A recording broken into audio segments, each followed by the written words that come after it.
नमस्कार दोस्तों, स्वागत है आपका अपने YouTube channel maker of modern teacher पर। तो स्वागत है आपका। आपकी झारखंड डीएलएड की परीक्षा जो कि बहुत जल्द ही होने वाली है, इस परीक्षा के उद्देश्य से मैंने पिछले वर्षों की प्रश्न सीरीज को शुरू किया है, जिसमें आज हम लोग फाउंडेशन 2 यानी दूसरे पेपर शिक्षा मनोविज्ञान के पिछले वर्षों के प्रश्न पत्र को पढ़ेंगे, जिसमें आज सबसे पहले वर्ष 2011 में पूछे गए सवाल मैं आपको बताने जा रहा हूं। देखिए यहाँ लिखा हुआ है द्विवर्षीय पाठ्यक्रम द्वितीय सत्र शिक्षा मनोविज्ञान, टाइम 3 आवर्स और फुल मार्क्स 60, यानी कि 8 दिए गए प्रश्नों में से आपको 5 का हल करना पड़ता है। पहला सवाल है शिक्षा मनोविज्ञान शिक्षकों के लिए क्यों महत्वपूर्ण है।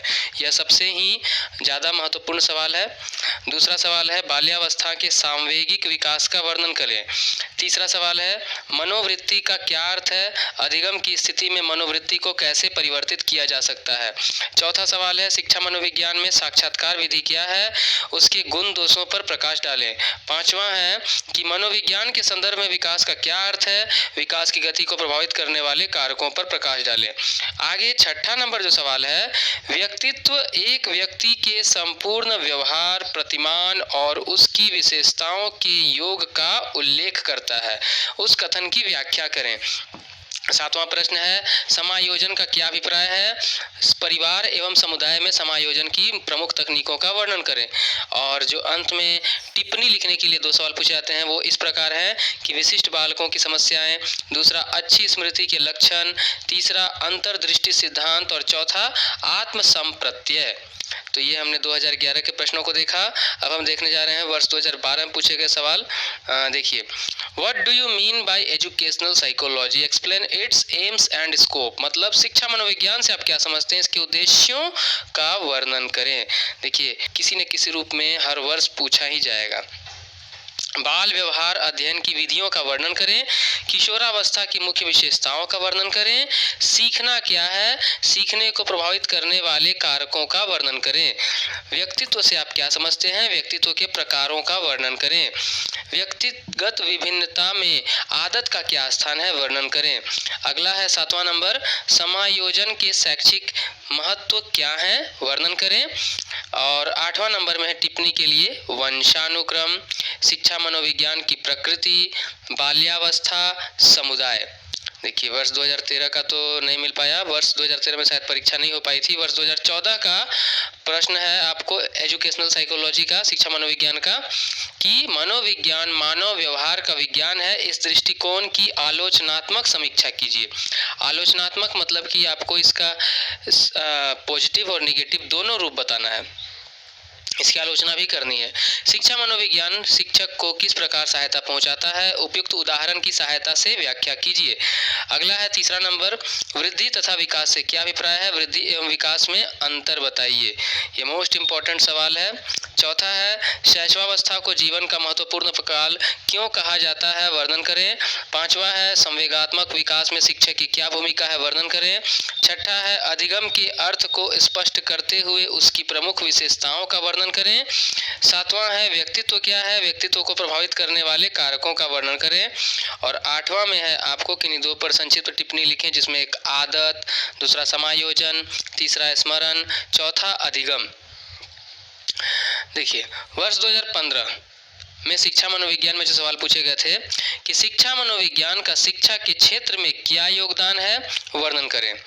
दूसरा सवाल है अभिवृद्धि और विकास हुए उसके मुख्य सिद्धांतों का वर्णन करें। तीसरा है शैशवावस्था से किशोरावस्था तक बालक के शारीरिक विकास का वर्णन कीजिए और उनको प्रभावित करने वाले तत्वों का उल्लेख कीजिए। चौथा है अधिगम कौशल से क्या अभिप्राय है, इसका विकास किस प्रकार किया जा सकता है। और 5वां है व्यक्तिगत विभिन्नताओं के शैक्षिक महत्व का वर्णन करें। 6ठा है थॉर्नडाइक के सीखने के नियम बताइए और उदाहरण देकर उनको स्पष्ट कीजिए। देखिए, बाल व्यवहार सिद्धांत के अंतर्गत हम सीखने के नियमों को पढ़ते हैं, जिसमें थॉर्नडाइक का सिद्धांत है और पैवलोव का सिद्धांत है और स्किनर का सिद्धांत। ये तीनों सिद्धांत बहुत ही महत्वपूर्ण है, जिसमें थॉर्नडाइक का सिद्धांत सबसे ज़्यादा महत्वपूर्ण माना जाता है। सातवां है समायोजन शिक्षा का लक्ष्य है। शैक्षिक मनोविज्ञान के संदर्भ में समायोजन हेतु अध्यापक की भूमिका का वर्णन करें। आठवां नंबर है शॉर्ट नोट्स यानी टिप्पणी लिखने के लिए कि बाल विकास में पोषण की भूमिका का वर्णन करें। ख नंबर प्रयत्न एवं भूल का सिद्धांत बताएं। ग नंबर शैशवावस्था काल। तो ये हमने 2015 तक के प्रश्नों को देखा। अब देखते हैं 2016 में पूछे गए सवालों को। देखिए 2016 में पूछे गए प्रश्न कुछ इस प्रकार हैं। शिक्षा मनोविज्ञान से आप क्या समझते हैं? इसकी प्रकृति के संबंध में अपना विचार व्यक्त कीजिए।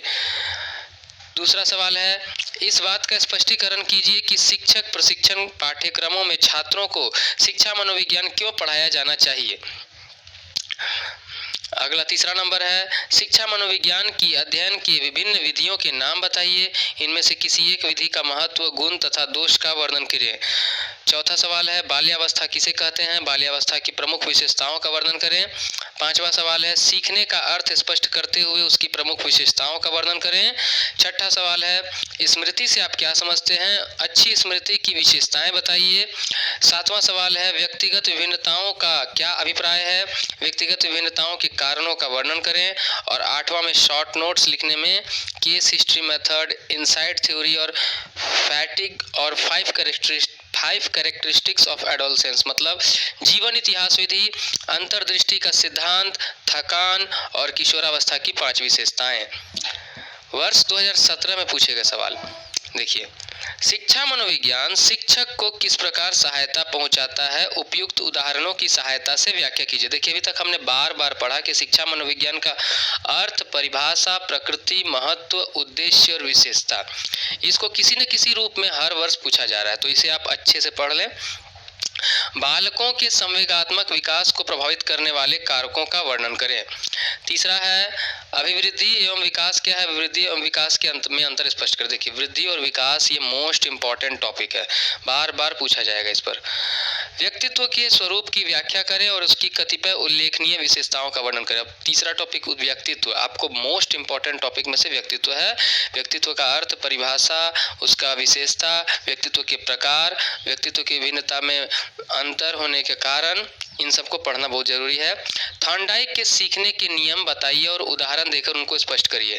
देखिए मैंने पहले भी कहा था कि थॉर्नडाइक का नियम बहुत इंपॉर्टेंट है। आगे है छठा नंबर आदत की परिभाषा लिखें। अच्छी आदतें किस प्रकार विकसित होती हैं। 7 नंबर अधिगम कौशल से आप क्या समझते हैं? इनका विकास किस प्रकार किया जाता है। देखिए अधिगम कौशल भी आपके लिए मोस्ट इंपॉर्टेंट बनता है, जो बार बार रिपीट हो रहा है। 8 नंबर में किन्हीं 2 पर टिप्पणी लिखें। प्रश्नावली विधि, समायोजन के लक्षण, विस्मरण और संबद्ध प्रतिक्रिया सिद्धांत। अब वर्ष 2018 में पूछे गए सवाल देखिए वर्ष 2018 में भी सवाल जो पूछे गए थे, परीक्षार्थी यथासंभव अपने शब्दों में उत्तर दें। सभी प्रश्नों के मान बराबर हैं, किन्हीं 5 प्रश्नों के उत्तर दें। शिक्षा मनोविज्ञान के क्षेत्र और उद्देश्यों का वर्णन करें। देखिए यह एक सवाल तो हर वर्ष आपको पूछा ही जाएगा। निरीक्षण विधि क्या है? सविस्तार वर्णन करें। तीसरा नंबर शैशवावस्था से आप क्या समझते हैं? शैशवावस्था में शिक्षा के स्वरूप का वर्णन करें। चौथा नंबर व्यक्तित्व क्या है? इसके विकास को प्रभावित करने वाले मुख्य तत्वों का वर्णन करें। 5वां नंबर शिक्षा में रुचि का क्या अर्थ है? बालकों में रुचि किस प्रकार पैदा की जा सकती है? सविस्तार वर्णन कीजिए। सीखना क्या है? सीखने को प्रभावित करने वाले कारक क्या है? और 7 नंबर विस्मरण से क्या समझते हैं? विस्मरण के कारणों का वर्णन करिए। विस्मरण मतलब भूलना, स्मृति मतलब याद करना। किन्हीं 2 पर संक्षिप्त टिप्पणी लिखें। देखिए प्रतिभाशाली बालक, थकान, अच्छी स्मृति के लक्षण, जीवन इतिहास विधि। देखिए ये सब टॉपिक बार बार रिपीट होने वाले हैं।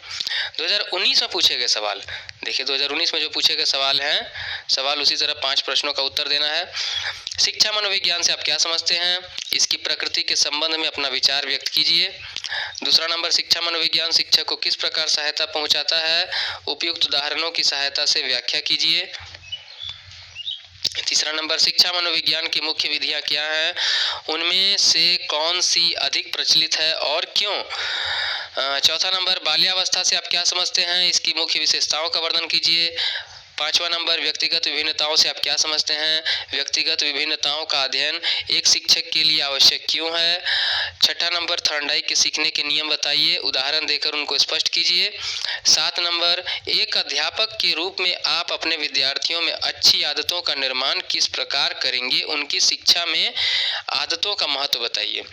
8वां नंबर, निम्नलिखित में से किन्हीं दो पर संक्षिप्त टिप्पणी लिखें। मंद बुद्धि बालक, अभी तक आपने प्रतिभाशाली बालक पर देखा था, इस वर्ष पूछा गया मंद बुद्धि बालक। शिक्षा मनोविज्ञान का क्षेत्र, किशोरावस्था की 5 विशेषताएं, अभिवृद्धि और विकास में अंतर।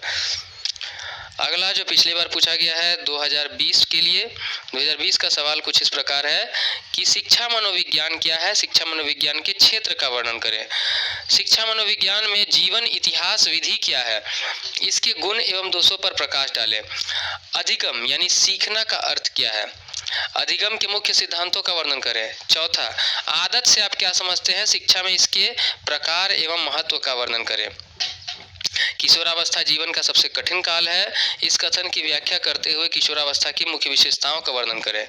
6ठा नंबर, व्यक्तिगत विभिन्नता से आप क्या समझते हैं? व्यक्तिगत विभिन्नताओं के कारणों का उल्लेख करें। 7वां नंबर, व्यवहार से आप क्या समझते हैं? व्यवहार के मुख्य निर्धारक तत्वों का वर्णन करें। और 8 नंबर, किन्हीं दो पर संक्षिप्त टिप्पणी लिखें। साक्षात्कार विधि, बालक पर वंशानुक्रम का प्रभाव, शिक्षा मनोविज्ञान की प्रकृति और अभिरुचि के प्रकार। तो इस प्रकार हमने वर्ष 2011 से 2020 तक पूछे गए सभी प्रश्नों को, शिक्षा मनोविज्ञान के महत्व, पिछले वर्षों के प्रश्नों को देखा। अगले सीरीज में हम विद्यालय संगठन निर्देशन एवं परामर्श के पिछले वर्षों के प्रश्न पत्रों के साथ उपस्थित होंगे। तब तक आप अपनी तैयारी इसी प्रकार करते रहिए। हमारे चैनल से जुड़े रहने के लिए धन्यवाद। जितना हो सके उतना शेयर और सब्सक्राइब जरूर करें।